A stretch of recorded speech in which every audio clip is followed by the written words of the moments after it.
दोस्तों इस वीडियो में मैं आपको बताऊंगा कि सैमसंग A11 मोबाइल का लाउड स्पीकर किस तरह तब्दील करेंगे। तो दोस्तों सबसे पहले इसका सिम ट्रे निकाल दे। सिम ट्रे निकालने के बाद इसका बैक कवर खोल ले। बैक कवर खोलने के बाद सबसे पहले ने आपने इसकी बैटरी को डिस्कनेक्ट कर देना है। इसके बाद इसके नीचे हिस्से के जितने भी पेच है सारे पेच खोल ले। पेच खोलने के बाद इसका ये ब्लैक कलर का जो कवर है ये हटा दे। इसी में आपका लाउड स्पीकर लगा होता है।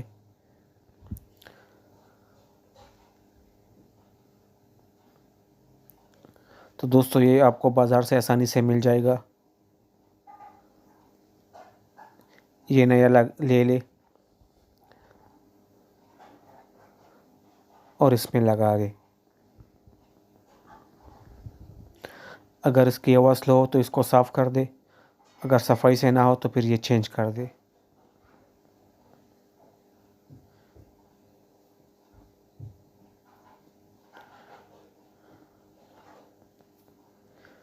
चेंज करने के बाद इस पर पेच लगा ले